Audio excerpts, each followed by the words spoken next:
hoje eu vou ensinar uma atividade que num primeiro momento parece ser bobinha. Ah, que bobinha! Mas ela é muito rica em sua profundidade. Ela é simples, mas ela é riquíssima na profundidade. Inclusive, ela faz parte do nosso e-book, Resolução de Problemas, guia prático. Essa atividade que eu vou ensinar para vocês é a mãozinha do autocontrole, tá? A mãozinha do autocontrole. Essa atividade nós fazemos tanto no consultório como também em escolas, com crianças, com os pais, com os educadores, tá? Então, primeiro, ó, vocês estão vendo aqui o cartaz da mãozinha do autocontrole. Vejam bem. Então, primeiro nós apresentamos o cartaz para os participantes e explicamos cada ensinamento de cada um dos dedos. Tá? Então, vamos lá. O polegar, ele nos lembra que é errado machucar os outros. Tá? É errado machucar os outros, seja fisicamente ou seja com palavras. O indicador, ele nos ensina a respirar profundamente 3 vezes.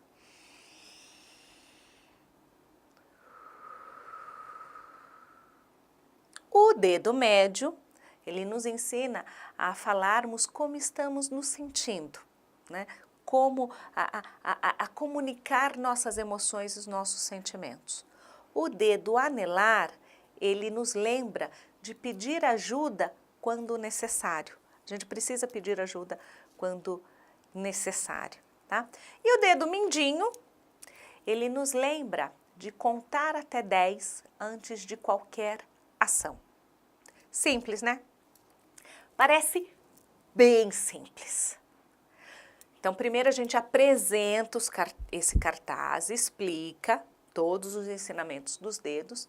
Então, depois nós pedimos para que eles desenhem suas mãos, tá? Numa folha, e que a enfeitem de acordo com seu estilo, tá? Tem gente que pinta, faz pulseira, tá? Pode enfeitar, mas que também coloquem na mão todas as pessoas e situações que são importantes para si. Feito isso, nós pedimos para que eles fechem os olhos, tá? E escrevam em suas mãos, tá? O que eles vão escrever em suas mãos, tá? Vão fazer uma reflexão, tá? Com quem eles devem se lembrar de parar de machucar? Quem eles estão machucando com palavras, com ações destrutivas? Quais são as relações que precisam ser cuidadas? Esse no polegar. Em quais situações que eles precisam lembrar de respirar 3 vezes profundamente? Quais são as situações que são mais intensas que ele tem passado? O que melhora quando ele respira profundamente? E nesse ponto, nós vamos aprender a respiração de 4 tempos, que é puxar o ar em 4 segundos, prende 4 segundos e solta o ar lentamente. Nessa hora, nós vamos fazer a respiração 3 vezes para que eles percebam como eles estão e as modificações que a respiração lenta e profunda nos propicia. Tá? No dedo médio, nós vamos aprender a falar como estamos nos sentindo. Vamos falar com a pessoa em questão. Assim, evitamos ficar descontando em pessoas que não têm nada a ver com o nosso problema. Então, a gente ensina, né? Inicie com a frase, eu me sinto, tananana, falar a emoção. E para falar como se sente, tá? Isso é importante, tá, gente? Para a gente falar como a gente se sente, é necessário a gente conhecer as diferentes emoções. A gente precisa ampliar nosso repertório, nosso vocabulário emocional, tá? Dedo anelar. Em quais situações eu preciso pedir ajuda? O que eu posso fazer? Quais ações devo tomar? Quais pensamentos me ajudam?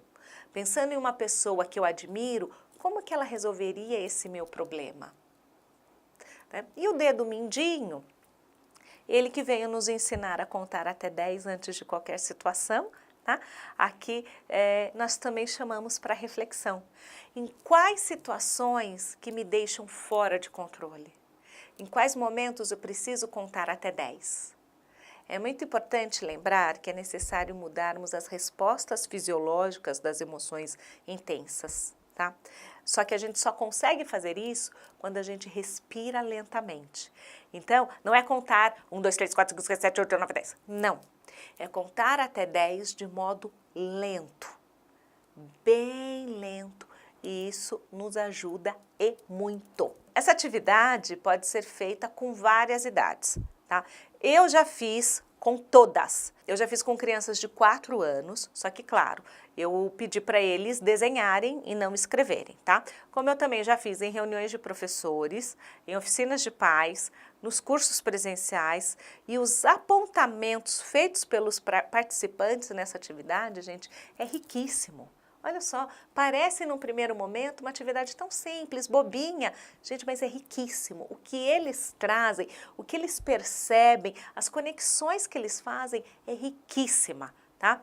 E eu gostaria de compartilhar com vocês que uma das minhas aulas lá na Wish, né, um dos meus alunos de 8 anos, né, a gente tinha feito a mãozinha, ele falou assim, você tem que dar essa aula da mãozinha, do autocontrole, na aula de futebol, porque é onde o bicho pega. Então, eu fiquei com isso, né? Nós criamos essa aula e fizemos o futebol das emoções. E o desdobramento foi muito bacana, gente, foi muito bacana mesmo. E aí, olha só que interessante, antes da aula, né, meu filho de 6 anos, ele me viu fazendo os cartões amarelo e vermelho, né, para o futebol. Então, ele veio me perguntar o que eu estava fazendo. Eu expliquei, que eu iria usar os cartões porque eu iria ser a juíza do futebol das emoções. Aí ele me disse, mãe, cria o cartão verde para os jogadores, para aqueles jogadores que se lembrarem de usar a mãozinha do autocontrole ganharem um ponto. Eu falei, gente, olha só que bacana. Então, foi assim que nasceu o futebol das emoções junto com a mãozinha do autocontrole, né? O cartão amarelo sinalizava que o jogador precisava usar um dos ensinamentos da mãozinha. Caso ele fizesse, ele ganhava o cartão verde, e aí ganhava um ponto. Caso não, ele ganhava o cartão vermelho, que faria ele ficar fora do jogo por 5 minutos. Tá? E antes de iniciarmos o nosso jogo, o nosso futebol das emoções, eu fiz com as crianças uma mentalização simples de 3 minutos. Tá? 3 minutinhos. Eu coloquei uma música bem suave, pedi para que eles se imaginassem jogando bem, com seu melhor passe, fazendo o seu melhor, ajudando o time, ajudando a equipe, manejando bem as emoções, lembrando dos ensinamentos das mãozinhas. E foi bacana que com as crianças mais tímidas, eu pedi para que elas escolhessem o time. Eu? Não, não, não. E já ali na escolha, eu falei assim, vocês podem utilizar a respiração da mãozinha. Qual que você quer? Tá bom, a gente conta até 10 para escolherem, né? E assim saiu o nosso futebol das emoções. Foi muito divertido. E isso é interessante, gente. Teve menos problemas do que quando eles não usam os ensinamentos do autocontrole. Então, eles conseguiram constatar isso, eles perceberam, né? Mas o que eu quero chamar a atenção para vocês vocês conseguem perceber o quanto a gente precisa criar oportunidades para o aprendizado?